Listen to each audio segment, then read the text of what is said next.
In the middle of the 1st century BC, after years of violent resistance, the Celtic tribes of Gaul were savagely crushed under the might of the Roman army.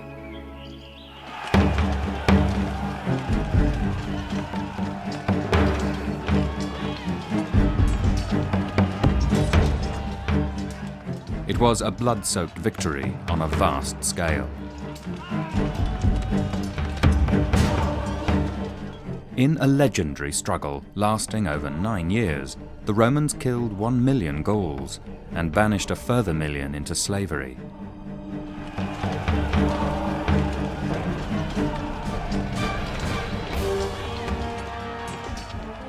But the man leading the Gaul campaign had something to prove.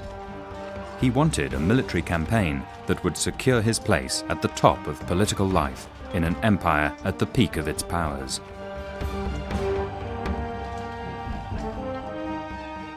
The capture of Gaul catapulted him into the history books forever.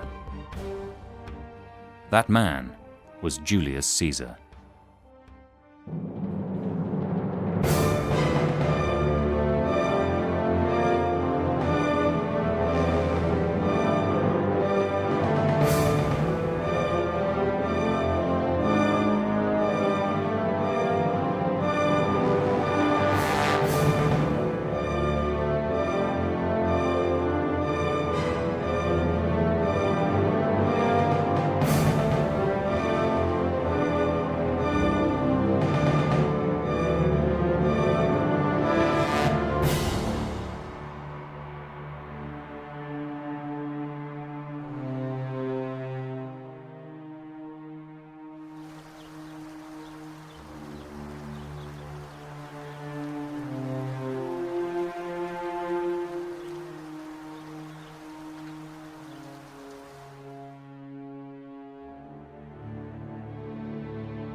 In the 1st century BC, Rome dominated the Mediterranean world, with provinces from Spain in the west to Syria in the east.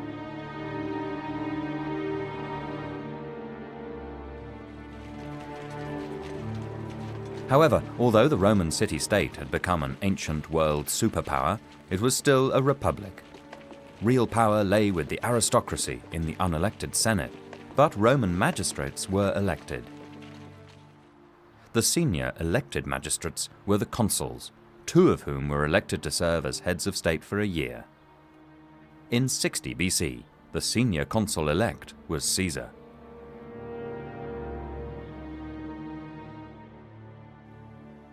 Typically for most of Rome's consuls, Caesar's family, the Julii, were an ancient noble house, and he had distinguished himself in the arenas expected of a Roman aristocrat: the law, politics, and war.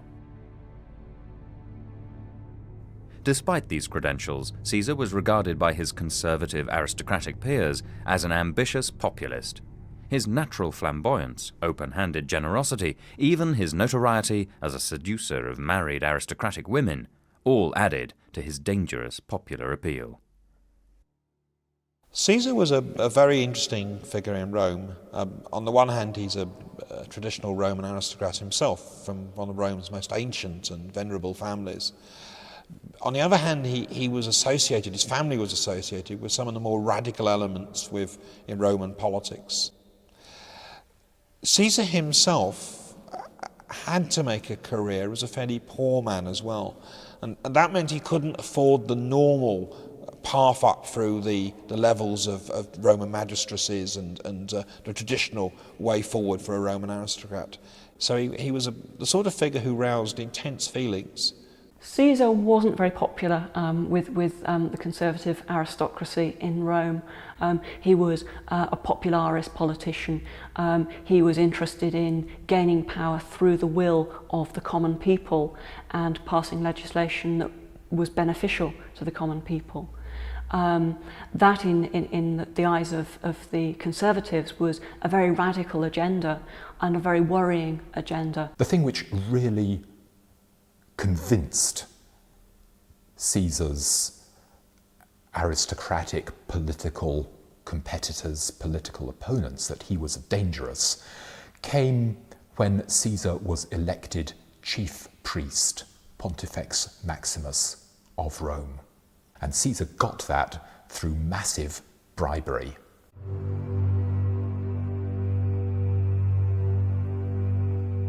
However, for all Caesar's popular menace, he was politically vulnerable.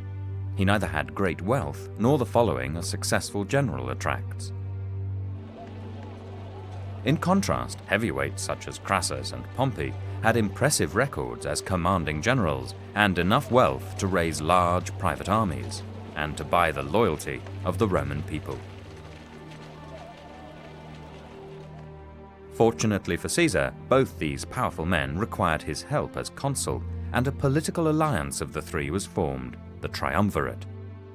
Together they ensured new laws were passed concerning provincial command. And when Caesar stepped down after his one-year term as consul, he was given command in the provinces of Cisalpine Gaul, Transalpine Gaul, and Illyria for 5 years. These were strategic provinces, giving Caesar control of a large army, providing an excellent pool of military manpower, and offering the prospect of a great campaign in Gaul. For Caesar, a great military command is the difference between political survival and political destruction. It's as simple as that. During his year as consul, he'd continued to add to his enemies. He'd forced through legislation in rather unorthodox and violent ways at times. He'd carried on treading on the tender feelings of most of his fellow aristocrats. And he really had put himself in a position where it was either up or out, so to speak. It was absolutely vital for Caesar, after he's been consul in 59 BC, to secure a great military command. He hasn't got the massive military reputation that his most powerful rivals in Rome have got. Most obviously Pompey. Pompey the Great because of his various military victories. Pompey and Crassus helped Caesar in his quest to obtain this big command because the three of them together had formed an informal political alliance that we know as the First Triumvirate. Caesar, as consul, was in a position to benefit Pompey and Crassus quite a lot, and he did do that through the legislation he passed. And in return, Pompey and Crassus were going to help Caesar to get the command.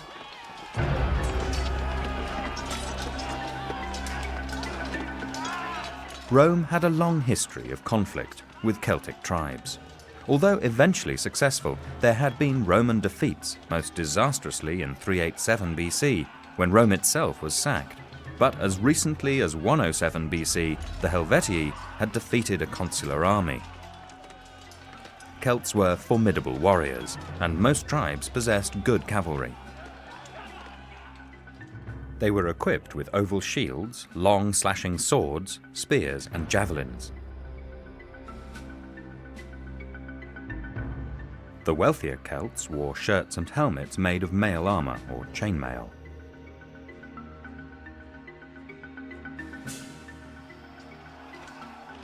The first rush of a Celtic army was a truly terrifying experience, and when launched against a disorganized or frightened enemy, it could sweep them into bloody ruin. It's difficult to argue that the independent Celtic tribes were a serious threat to Rome's security, because they were far away from Rome, they were disorganized, fragmented, competing against each other. The potential military threat from the Celts is quite a difficult one to assess. One's very tempted to say that they were no threat at all. But that's to ignore the fact that Celtic armies had actually previously been serious threats to Rome.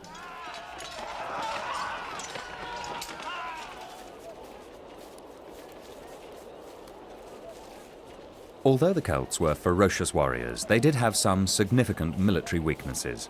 They found it hard to maintain an army in the field for more than a few weeks. Command and control of a Celtic army was very ad hoc, and they had no equivalent of the Roman centurion, a genuinely professional officer. Celts did fight in formation, but lacked the discipline and training of a Roman army. These military weaknesses were compounded by political problems, as there was little sense of unity. Powerful elements within one tribe often took opposing sides. Celtic warriors were drawn from the wealthier members of the tribe. In contrast, the Roman army by the 1st century BC recruited its soldiers from ordinary Roman citizens, and in times of emergency from non-citizens. The state equipped its troops, although it deducted the costs from their pay, and all Roman soldiers fought in chainmail armour and helmets. Their main weapon was the short sword, which could stab and thrust. But they also carried 2 javelins and a large oval shield.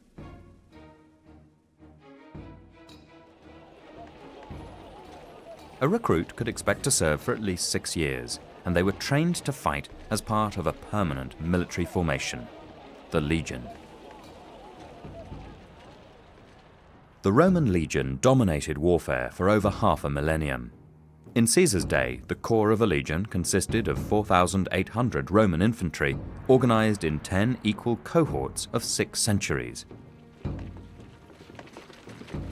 The legion became the soldier's extended family, a loyalty given a physical focus in standards with a semi-religious status. Flags, the signa for individual centuries, and of course the legion's aquila. The senior officers were volunteers from the Roman aristocracy, and legates, the most senior, were personal appointments of the general. But it was the centurions, the long-serving officers of the Roman army, who played the crucial role in training, organizing, and inspiring the soldiers. Discover the past with exclusive ancient history documentaries and ad-free podcasts presented by world-renowned historians from History Hit. Watch them on your smart TV or on the go with your mobile device. Download the app now to explore everything from the wonders of Pompeii to the rebellion of Boudica and the mysteries of prehistoric Scotland. Immerse yourself in the captivating stories of this remarkable era by signing up via the link in the description. The key moment in the development of the Roman army was the professionalisation which took place towards the end of the 2nd century BC and during the 1st century BC. And that was caused by dire military necessity. They dipped into what was known as the head count, the citizens who were so poor that they had no material wealth, couldn't provide their own military equipment, and therefore if you recruited them, you had to equip them and pay them yourself. Another factor in the professionalism of the Roman army was the quality of the centurions, their non-commissioned officers. These people were the backbone of the army. They ensured that units fought well, that units were disciplined. They kept up standards of training. They transmitted from one generation of recruits to the next the traditions of the unit, the knowledge of how to fight, the knowledge of how to survive. Ancient Gaul divided into 4 distinct regions. In the south, Transalpine Gaul, a Roman province since 121 BC. North of the Roman province in Gallia Comata, the Celtic tribes were independent, but in Rome's sphere of influence. Also independent were the Belgic tribes of the northeast and the Aquitani of the southwest.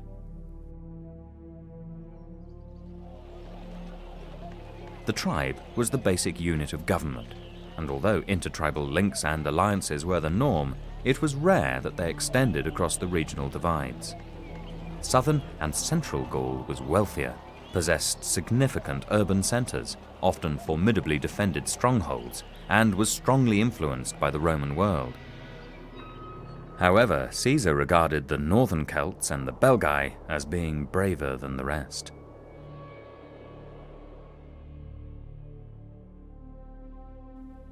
It was the Helvetii, a formidable tribe living in the area of modern Switzerland, who gave Caesar the pretext to start his Gallic conquests.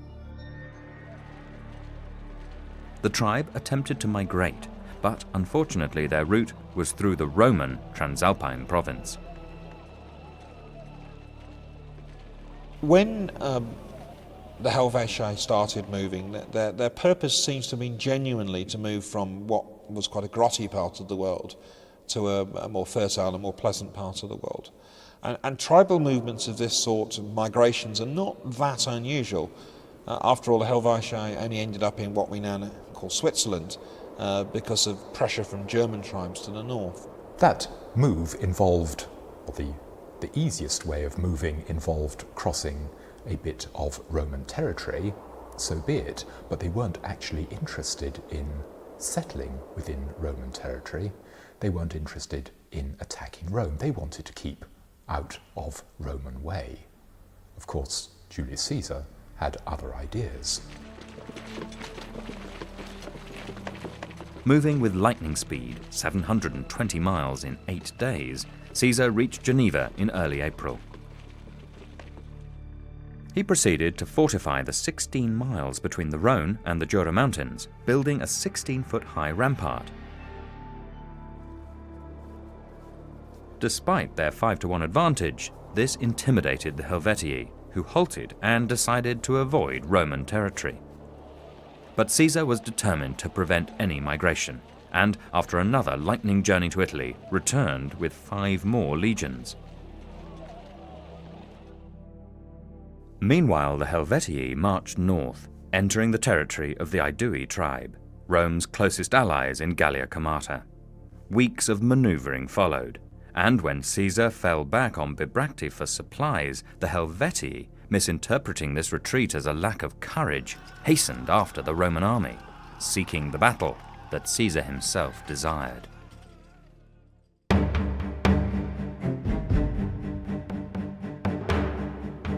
Caesar deployed on a hill, his 4 veteran legions in 3 lines halfway down the hill, the 2 newly raised legions with the auxiliaries on the hilltop.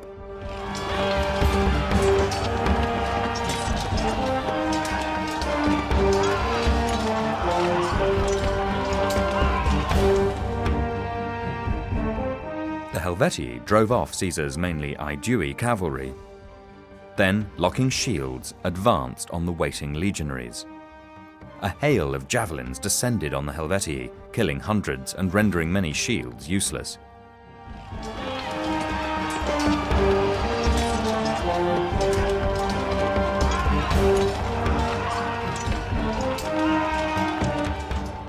While their ranks were disordered, the Roman infantry charged. Remorselessly, the Helvetii were driven back. Then, unexpectedly, a fresh force of several thousand attacked Caesar's right flank.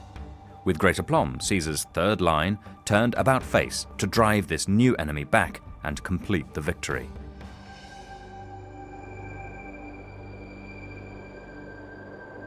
Emphatically defeated, the Helvetii agreed to return home.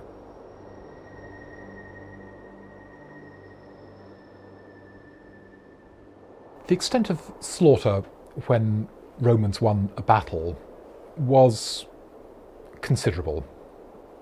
Romans in general were extremely good at ramming home the advantage of a victory, ramming home the physical advantage but also the psychological advantage by dismembering their opposition, by ensuring that when an enemy came to bury its dead, the sight of the corpses was very demoralizing.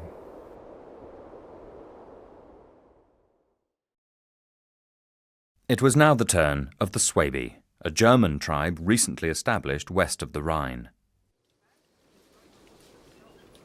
A large and growing German presence in Gaul was a deadly serious matter. In 105 BC, they crushed a Roman army of 80,000 and for a while appeared to be an unstoppable force. Indeed, at Vesontio, Caesar's army, who'd been fed terrifying stories of enormous, ferocious German warriors, refused to advance further. However, Caesar, in a rousing speech, inspired the army to continue.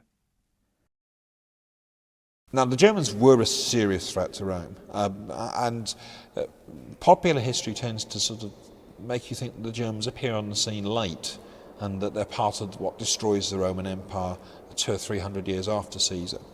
But the reality is that Rome had already had a very, very profound threat from the Germans, and a threat which had led to a series of defeats in battle, one of which they lost more troops than the much, much better known Battle of Cannae.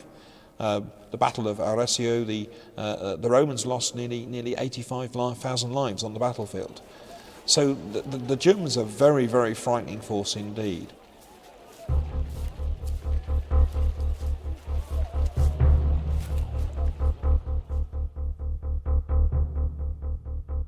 The two armies clashed near to the Rhine, the Roman infantry drawn up in 3 lines and the Germans in tribal order forming a phalanx.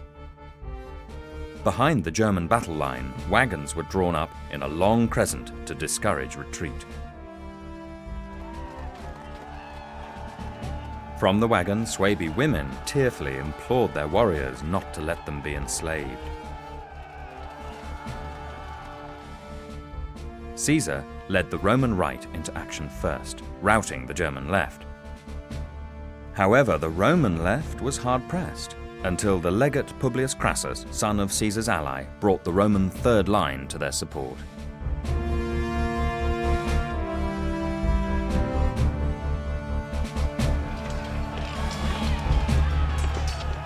The slaughter now began, with thousands of German warriors trapped by their own wagons.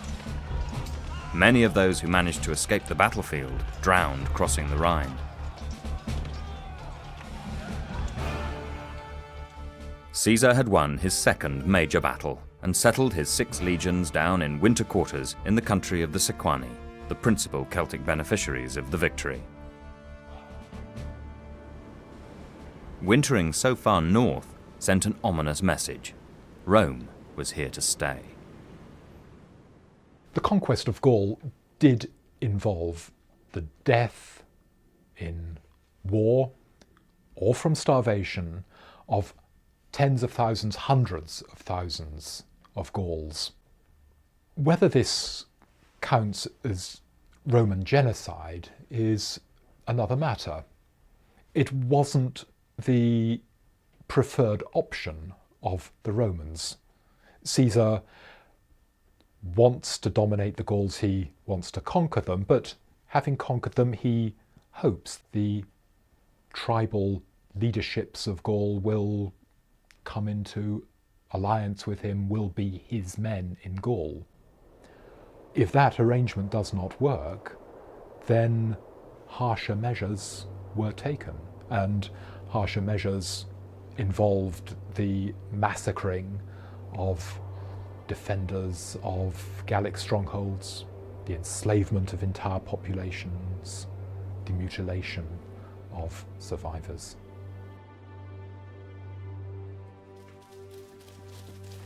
It was the Belgic tribes of the northeast who massed a large army to drive out this menacing Roman military presence. Caesar returned to central Gaul in the spring of 57 BC with 2 more legions. Moving quickly, he overawed one Belgic tribe, the Remi, who became steadfast allies. The Belgae couldn't maintain an army in the field for long, and once dispersed, Caesar was able to deal with tribes individually, forcing them to submit. He then pushed north quickly, anxious to preempt a regathering of Belgic forces in the territory of the Nervii. This time, Caesar's haste was counterproductive, for at the hands of the Nervii, his army came close to military disaster. The Nervii were a fierce and audacious tribe who even banned merchants because their luxury goods would make their warriors soft. However, this lack of sophistication did not prevent them from surprising Caesar's army.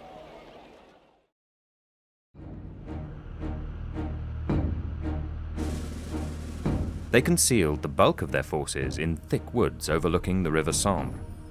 In a subtly deceptive move, they allowed the Romans to see and drive away their cavalry. Showing great restraint, the Belgic infantry waited while the Romans started building a camp and fanned out to gather construction material. Only when the Roman baggage train appeared did the Nervii strike. This was every Roman general's nightmare, caught by a larger barbarian army and unable to maneuver or form up. Within a couple of minutes of the attack, the Roman cavalry fled, and Nervii infantry crossed the river and closed very quickly with the unprepared Romans, in several instances cutting through the Roman line. Many legionaries went into battle under the first standard that they could find. Making matters worse, the broken nature of the ground made it hard for Caesar to coordinate his forces. Some Roman units were forced to fight the battle in isolation. The fighting was desperate, and the Nervii came close to breaking the Roman army. On the left, the 9th and 10th Roman legions did well, driving their opponents back over the river and capturing their camp. But around the half-built camp and the nearby 7th and 12th legions, the Romans faced the bulk of the Nervii. The 12th were pushed so closely together that they could not properly use their weapons, and Nervii warriors drove a gap between them and the 7th legion.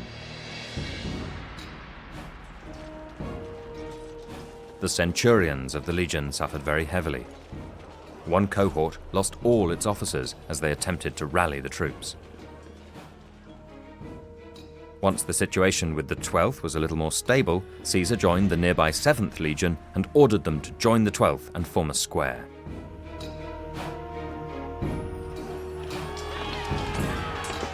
Tenacity, the self-sufficiency of a legion, and the leadership from the centurions to Caesar prevented the Nervii winning a decisive victory.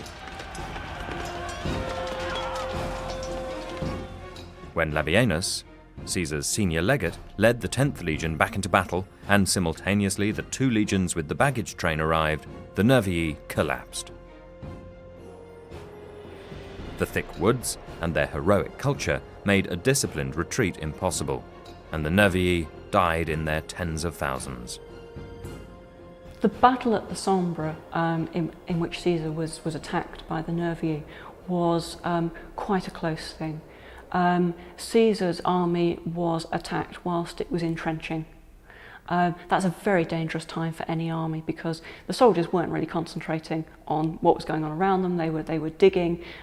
Their arms and equipment were not immediately to hand, and the Nervii attacked and repulsed the Roman cavalry and then swept up the hill towards Caesar's army. However, even when you look at this battle where Caesar did have some problems, most of the battle goes pretty quickly Caesar's way.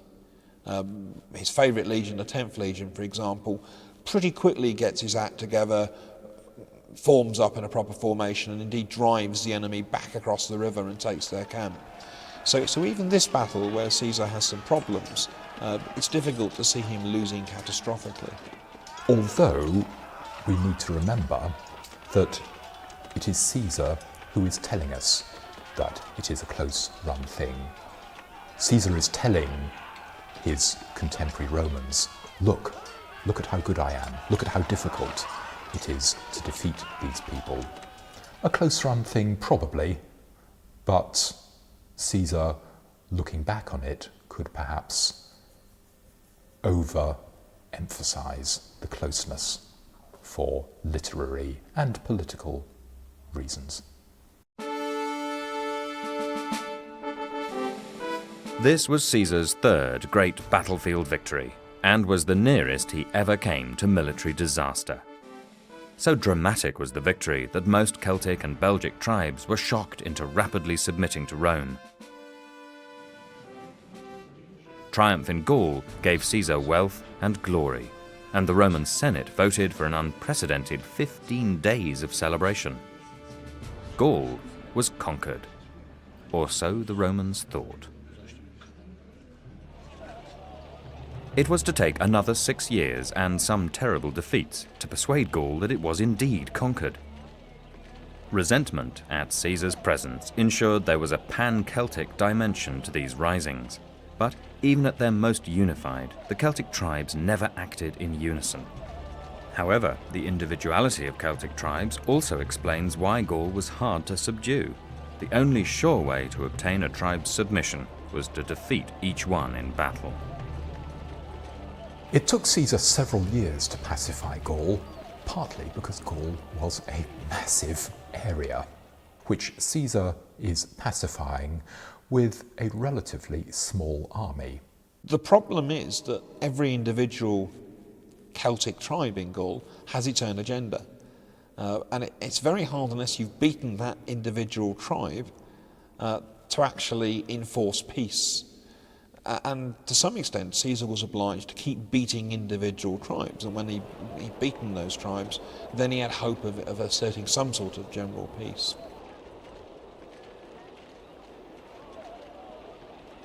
The campaigning season of 56 BC saw a major challenge from the Veneti tribe and their allies.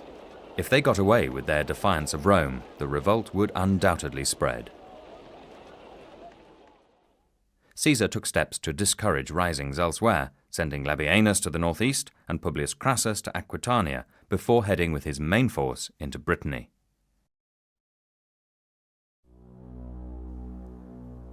The Veneti, unusually amongst the tribes of Gaul, were a significant naval power.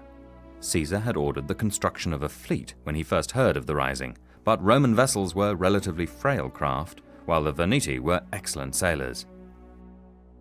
However, yet another talented Roman legate, Decimus Brutus, solved this problem by equipping his ships with hooks on long poles. Using these, the Romans were able to ruin the Veneti's sails, making them sitting ducks for Roman oared vessels.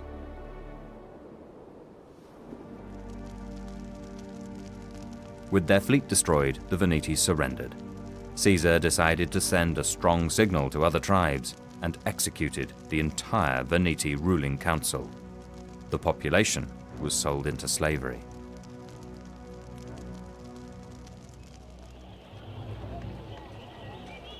Calm appeared to have returned as Roman troops dispersed into winter quarters throughout the newly pacified territories between the Seine and the Loire. Caesar returned to northern Italy for the winter to focus his attention on Roman domestic political maneuverings. However, he was forced to return to Gaul early in 55 BC to deal with two German tribes, the Usipetes and Tencteri, who had crossed the Rhine. Storming the Germans' camp, there ensued what was to become more of a massacre than a battle.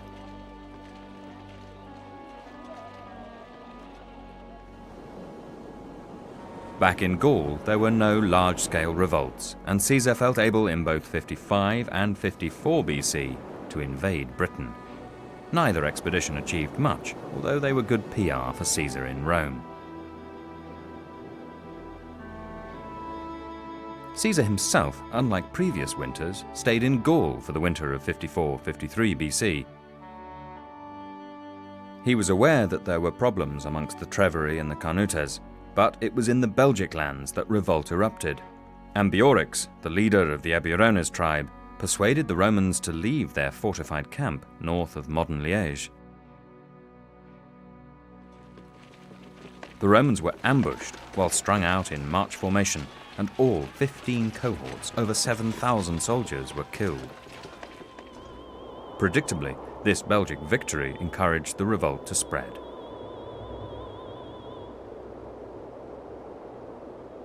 The Nervii besieged the Roman camp in their area. But here, Quintus Cicero conducted a very effective defense, and Caesar broke the siege in just over a month. The Treveri also joined the revolt, but were defeated by Labienus. Caesar was surprised on several occasions by Gallic revolts. I don't think he really should have been. Revolts were not that uncommon.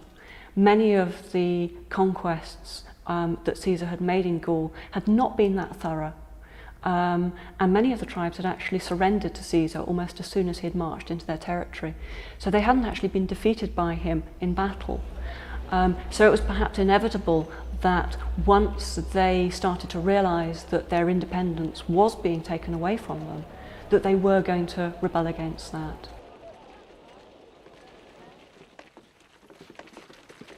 Caesar recruited 30 extra cohorts, bringing his army up to 10 legions. His main aim was now to crush the Eburones and Treveri tribes, vowing not to cut his hair or shave until he had avenged his lost legion. Labienus enticed the Treveri into battle on very unfavourable ground and comprehensively defeated them.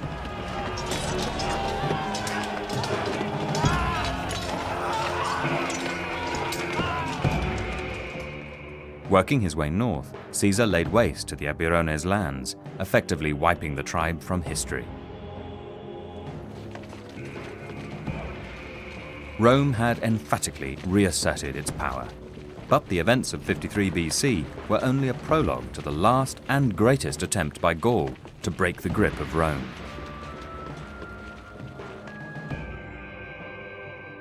The revolt of 52 BC was the best organized of the many revolts faced by Caesar. Before any fighting started, the leading figures in the revolt secured the participation of most of Gallia Comata. A large federal army was raised, and Vercingetorix, an inspirational leader from the Arveni tribe, was chosen as supreme commander. The Aedui, allegedly Rome's faithful allies, were involved in planning the revolt and aimed to join in when it would have greatest impact. The leaders of the revolt were aware that Caesar faced a growing political crisis back in Rome and timed their uprising for when he was back in Italy, tied up in domestic politics. When Caesar returned, they hoped to have liberated Gaul, defeated the Roman garrisons piecemeal, and invaded Transalpine Gaul. With Caesar safely beyond the Alps for the winter, the conspirators struck. Roman traders and commissariat officers were killed, and wavering tribes were intimidated into rebelling. Most of the Roman army in Gaul was quartered in the country of the Senones, but with supplies badly affected by a Senones guerrilla campaign, they were unable to take effective action. By February 52 BC, most of Gallia Comata was in the hands of Vercingetorix and his confederates, and a large Gallic force was poised to attack Narbo in Transalpine Gaul. Vercingetorix was the closest thing that the Gauls produced to a great leader. He was young, he was charismatic. He did something which made him unusual. He managed to reach out beyond the tribal barriers, not just to one or two allied tribes, but to a lot of tribes. And that suggests a degree of diplomatic finesse, shall we say, that some earlier Celtic leaders had lacked. Things start coming apart when he starts suffering defeats. He's unable to maintain the coherence of the unity amongst all the tribes, and so inevitably, once he starts being defeated by the Romans, that coherence simply dissipates. Once more, Caesar astounded his enemies by the rapid and decisive way in which he responded to a crisis. He crossed the Alps in February, reaching Narbo in time to organize its defense. Then, having set in motion an emergency recruitment program, which eventually raised over 10,000 legionaries, he moved north. Avoiding a large army blocking his passage south, Caesar took his army over the snow-covered Cevennes mountains, rejoining his troops in central Gaul. Roman forces went on the offensive, quickly taking several important fortified towns, including Caenarbum, the Carnutes capital.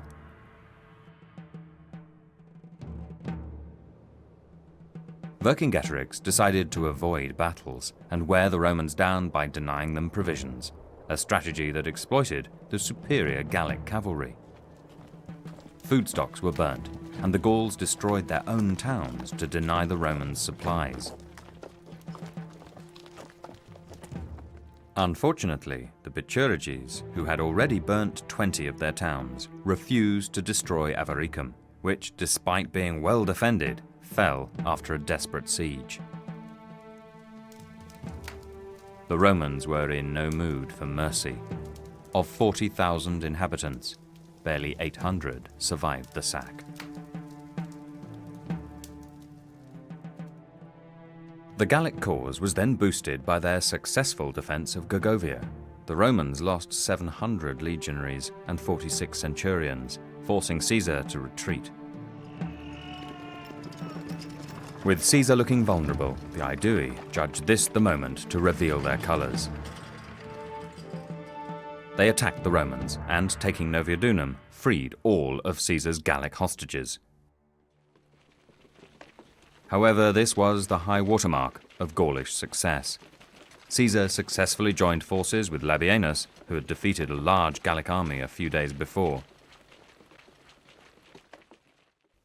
The Romans moved south towards modern Dijon, and Vercingetorix decided to attack. It could be he believed Caesar was on the run. The Romans, strung out in march formation, seemed vulnerable to the Gallic cavalry. The Roman infantry quickly formed defensive squares which the enemy horse could not penetrate. Worse followed. Caesar's outnumbered cavalry, mainly loyal Remi and Germans, outfought the Gauls. Despondent in defeat, Vercingetorix fell back on the fortress of Alesia. This was a fatal mistake. Because of Vercingetorix's delicate political position, his problems in maintaining the cohesion of his confederation of supporters, it was difficult for him to fight a war of attrition, to fight a guerrilla war, to fight while retreating. He felt it necessary to confront the Romans, to make a stand, to challenge Caesar to a head-to-head. Alesia was a walled Gallic town on the eastern half of a lozenge-shaped plateau with very steep slopes. The Gallic army was camped on the western end, protected by a wall which went around the lip. Rivers protected the north and south side, and rugged hills surrounded Alesia except to the east. With a very large army, according to Caesar 90,000 men, and at least 30 days' supplies, it must have seemed to Vercingetorix that this was a safe haven in which to recuperate. However, what Caesar saw was an opportunity to end the war.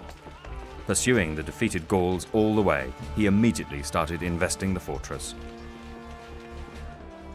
Vercingetorix declined the opportunity to escape, but sent his cavalry away with orders to return with a relieving army. What followed was a ruthless display of Roman military engineering. Starting with 23 forts in the hills around the plateau, the Romans then linked these with 3 separate 15 feet deep ditches. Earth from the ditches provided the raw material for constructing a 12-foot high rampart, complete with breastworks and battlements, as well as a tower every 400 feet. To block any relief attempts, Caesar covered the flatter ground beneath the plateau with ingenious, if horrible, booby traps.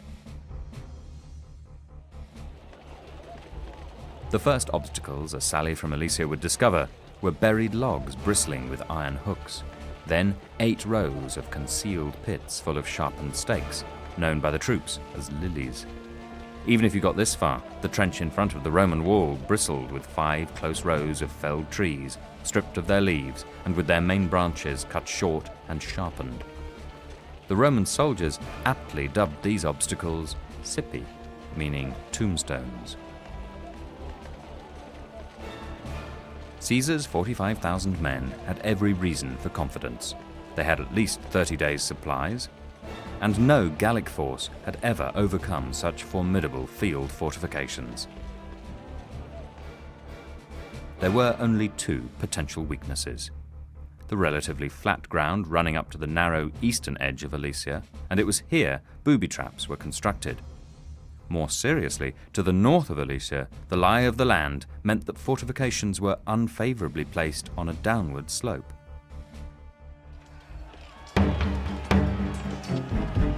The Gallic tribes made a supreme effort to relieve Alesia.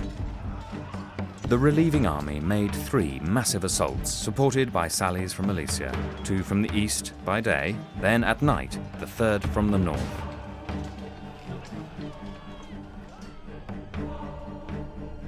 These first two attempts were beaten off with relative ease, but the third caused Caesar some anxious moments. 60,000 of the Gauls' best troops launched a surprise attack against the weakest sector in the defences. The Roman lines facing north were overlooked by a hill, and it was relatively easy to fire down upon the defenders and cross the wall. As the relieving army attempted to force their way to Alesia, they raised a loud cry to encourage the besieged to sally forth. A force did attack from Alesia, but were unable to coordinate with the relieving army. Roman slingers and heavy siege spears fired from catapults inflicted huge casualties on the Gauls. Meanwhile, other sections of the Roman defences were attacked, creating maximum confusion, and Vercingetorix again attacked from out of the fortress. Having piled earth up against the ramparts, wave after wave of fresh Gallic troops exhausted the defenders in this sector, but Caesar, seeing that collapse was imminent, sent reinforcements. Then Caesar himself, once more recognizing with lightning speed where the danger was greatest, arrived with more fresh troops and regained the initiative by launching an attack. When Roman cavalry appeared in their rear, the Gauls fled. Alesia and the Gauls' fate was now sealed. The next day, Vercingetorix rode out of Alesia to surrender. He fell to his knees before his conqueror, but Caesar was unmoved. For this rebel, there would be no forgiveness. The 20,000 Aedui and Arvini were luckier. They were freed and sent home, and their tribes, once more granted the status of Roman allies, deserted the national cause. The other defenders of Alesia were less fortunate, for they were all enslaved. The Great Gallic Revolt was defeated, but the fighting was not yet over. Caesar stayed in Gaul during the winter of 52 to 51 BC, energetically reasserting Roman dominance.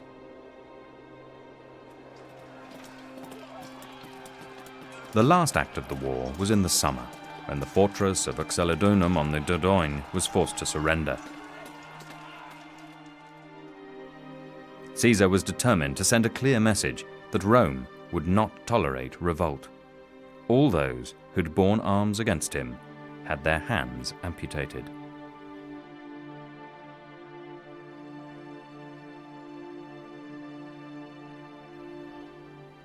Over the previous 9 years of fighting, a third of all Gauls able to bear arms had been killed, and an equally large number enslaved. Gaul would remain Roman for over 400 years.